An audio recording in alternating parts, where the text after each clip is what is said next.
مختار کے خطوط۔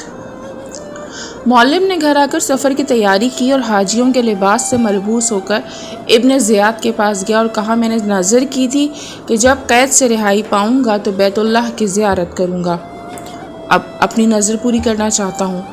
ابن زیاد نے کہا، اے معلم، تو اس قدر خوفزدہ ہوا کہ جلد منتیں بھی مان لی؟ معلم نے کہا، اے امیر، جو شخص اپنے حاکم سے نہ ڈرے وہ دیوانہ ہے۔ الغرض ابن زیاد سے اجازت لے کر واپس آیا اور ناقے پہ سوار ہو کر نہایت تیزی سے منزلیں طے کرتا ہوا مدینے پہنچا اور سیدھا عبداللہ بن عمر کے گھر گیا۔ دروازہ کھٹکھٹایا، اندر سے ایک کنیز آئی، پوچھا، تم کون ہو؟ معلم نے کہا، میں عراق سے مختار کا خط لے کر آیا ہوں۔ کنیز نے جا کر بیان کیا۔ یہ سن کر مختار کی بہن ایسی وارفتہ ہوئی کہ قریب تھا کہ بے ہوش ہو جائے۔ عبداللہ نے معلم کو اندر اپنے پاس بلا لیا۔ معلم نے بعد سلام دونوں خط عبداللہ بن عمر کے حوالے کیے۔ عبداللہ نے صفیہ کے پاس اس کا خط بھیج دیا۔ صفیہ نے خط پڑھ کر عبداللہ سے اجازت طلب کی کہ میں معلم سے اپنے بھائی کا حال خود دریافت کرنا چاہتی ہوں۔ عبداللہ نے معلم کو صفیہ کے پاس بھیج دیا۔ معلم نے جناب مسلم، امام حسین اور مختار کی سرگزشت بیان کی۔ یہ حالات سن کر صفیہ نے چادر سر سے پھینک دی اور گریہ وزاری کرنے لگی اور عبداللہ سے کہا، خدا اور رسول کی قسم، جب تک میرا بھائی رہا نہ ہوگا آپ مجھے کبھی خوش نہ دیکھیں گے۔ عبداللہ نے کہا، افسوس میرا خط یزید کے پاس کوئی لے جانے والا نہیں، ورنہ میں مختار کی سفارش کر کے رہا کرا دیتا۔ معلم نے کہا، میں حاضر ہوں، میں اس کام کو بھی پورا کروں گا۔ عبداللہ نے اسی وقت یزید کے نام یہ خط لکھا، واضح ہو اے یزید ابن معاویہ، تو جانتا ہے کہ مختار میری زوجہ کا بھائی ہے اور تیرے عامل عبداللہ بن زیاد نے اس کو بے گناہ قید کر رکھا ہے۔ اس کی بہن دن رات روتی ہے، جس سے میری زندگی تلخ ہو گئی ہے۔ میں چاہتا ہوں کہ تو عبداللہ بن زیاد کو لکھ کہ وہ مختار کی ایذا رسانی سے باز آ جائے، اس کو رہا کر دے۔ میں احسان مند ہوں گا اگر تو نے پہلو تہی کی تو قسم خدا اور رسول کی کہ تمام قبائل عرب کو تیرے خلاف ابھاروں گا اور بے شمار لشکر لے کر امام حسین مظلوم کے خون کا مطالبہ کروں گا، لہٰذا خوب سوچ سمجھ لے کہ یہ امر ممکن ہے یا ناممکن۔ خط کو بند کیا، اپنی بیوی اور بیٹیوں کے سر کے بال جو انہوں نے مختار کے غم میں منڈوائے تھے ایک سیاہ تھیلی میں رکھ کر معلم کو دیا اور کہا، جب یزید میرا یہ خط پڑھ چکے تو یہ تھیلی بھی اس کو دے دینا اور جو کچھ تم نے اپنی آنکھوں سے یہاں کی حالت دیکھی ہے بیان کر دینا۔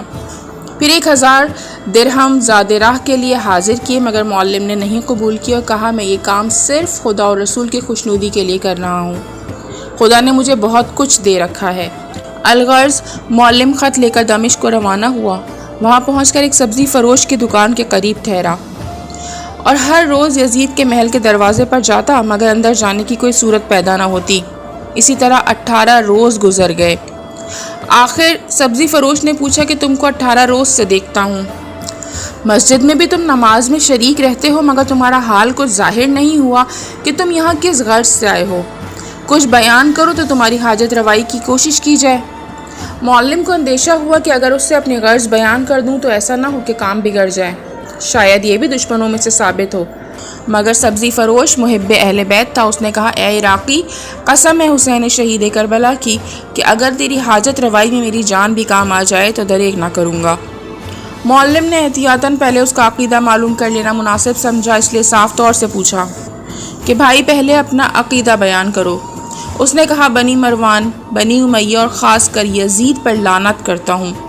یہ سن کر معلم نے اپنی پوری سرگزشت بیان کی اور کہا، 18 روز سے یزید کے قصر تک جاتا ہوں، مگر دربان اندر نہیں جانے دیتے۔ یزید تک یہ خط پہنچانا ضروری ہے، مگر اب تک کوئی صورت نہیں پیدا ہوئی۔ سبزی فروش نے کہا، کل صبح لباس فاخرہ پہن کر یزید کے محل پر جاؤ اور بلا جھجک اندر داخل ہو جاؤ۔ دربانوں اور سپاہیوں سے خوف نہ کرنا، وہاں سیاہ عمامے باندھے ہوئے سپاہی نظر آئیں گے، وہاں مت رکنا اور نہ کسی سے مخاطب ہونا۔ دوسری ڈیوڑی میں داخل ہو جانا، وہاں مختلف رنگ کے فرش بچھے ہوں گے اور کرسیاں رکھی ہوں گی، ان پر بڑے بڑے امراء و سردار بیٹھے ہوں گے۔ تم کسی کی طرف متوجہ نہ ہونا، نہ کسی کو سلام کرنا۔ تیسری ڈیوڑی میں چلے جانا، وہاں بساط شطرنجی بچھی ہوگی، دیبائے رومی کے پردے لٹکے ہوں گے، شاہانہ کرسیاں رکھی ہوں گی، امراء شاہانہ وردیاں پہنے بیٹھے ہوں گے۔ وہاں سے بھی آگے بڑھ کر چوتھی ڈیوڑی میں چلے جانا، وہاں بہت سے خدام دیبا کے قبا پہنے ہوئے نظر آئیں گے، جن کے کمروں میں ریشمی زربف کے ٹکڑے ہوں گے، ان کی طرف بھی رخ نہ کرنا اور آگے بڑھنا۔ پھر ایک صحن ملے گا جس میں تشتیاں ملیں گے، انہوں نے سر امام حسین علیہ السلام تشت میں رکھ کر یزید کو پیش کیا تھا، اسی لیے تشتیاں کہلاتے ہیں۔ ان کی کمروں میں سنہری پٹکے ہوں گے، سروں پر عصائے مرواریدی رکھے ہوں گے، ان سے بھی کچھ نہ کہنا اور 5ویں ڈیوڑی میں داخل ہو جانا۔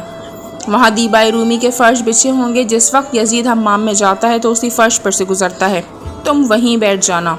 وہاں بہت سے خوبصورت غلام دیبائے سرخ کا لباس پہنے ہوئے، زریں پٹکے کمر سے باندھے ہوئے حمام کو جاتے ہوئے ملیں گے۔ ایک غلام ان کے پیچھے سیاہ دیبا کی قبا پہنے ہوئے اور سیاہ خز کا امامہ باندھے ہوئے نظر آئے گا۔ وہ حسین مظلوم علیہ السلام کے غم میں شب و روز گریہ وزاری کرتا ہے، اور یزید جانتا ہے کہ وہ اولاد علی کا دوست و محب ہے، لیکن اس کو کوئی تکلیف نہیں پہنچاتا۔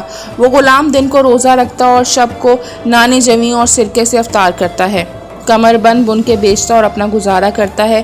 یزید کے یہاں کھانا نہیں کھاتا۔ تم اسی غلام کو یہ خط دے دینا، وہ تمہاری حاجت براری کرے گا۔ وہی غلام یزید کو یہ خط دے کر جواب لکھوا دے گا۔ معلم نے سبزی فروش کو دعائے خیر دی۔ دوسرے روز صبح کو نماز سے فارغ ہو کر عمدہ لباس پہنا اور یزید کے قصر کے دروازے پر پہنچا، اور سبزی فروش کی ہدایت کے مطابق ہر دروازے سے گزرتا ہوا آخری ڈیوڑی میں داخل ہوا۔ ہر جگہ سب حالات سبزی فروش کے قول کے مطابق مشاہدہ کیے۔ وہاں اس نے 2 غلاموں کو دیکھا جو مشک و عنبر جلائے ہوئے لے جا رہے تھے۔ معلم ایک گوشے میں بیٹھ گیا۔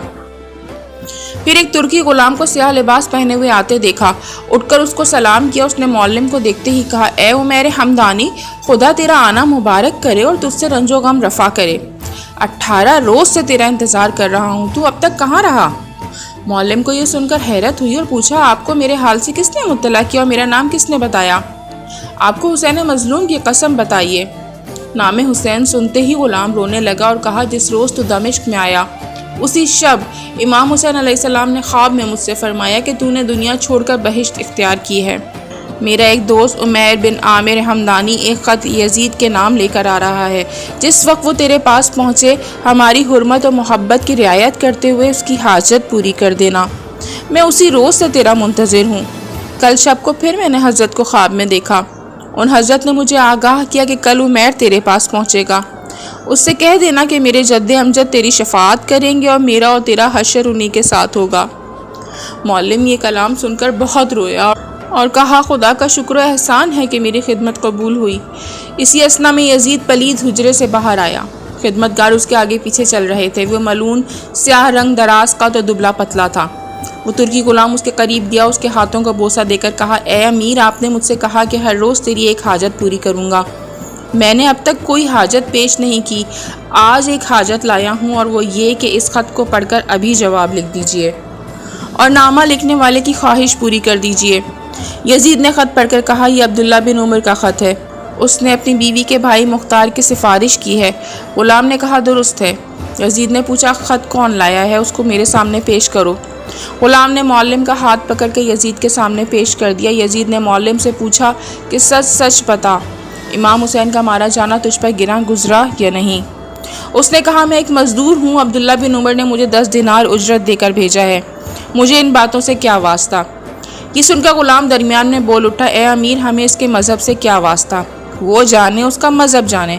آپ خط کا جواب لکھ دیجئے اور میری حاجت پوری کر دیجئے۔ یزید نے غلام کی خاطر سے کاغذ و قلم منگا کر جواب لکھا۔ یہ خط یزید ابن معاویہ کی جانب سے عبداللہ ابن زیاد کی طرف ہے۔ واضح ہو کہ جس وقت میرا یہ خط تیرے پاس پہنچے تو فوراً مختار ابن ابو عبیدہ کو قید سے رہا کر دے، اور جس قدر اچھا سلوک تجھ سے ممکن ہو اس کے ساتھ کر کے اس کو عبداللہ بن عمر کے پاس بھیج دے، کیونکہ اس کی عزت و توقیر میرے نزدیک بہت ہے۔ اس میں ذرا بھی دیر نہ کرنا، والسلام۔ یزید نے یہ خط لکھ کر غلام کو دیا اور کہا، اگر 1 لاکھ درہم مجھے خرچ کرنا پڑتا تو اس خط کے لکھنے سے میرے لیے زیادہ آسان تھا، کیونکہ مختار علی ابن ابی طالب کے شیعوں میں سے ہے۔ میں نے یہ خط تیری اور عبداللہ بن عمر کی خاطر سے لکھا ہے۔ پھر حکم دیا کہ اس قاصد کو 2000 دینار اور ایک خلعت عطا کرو۔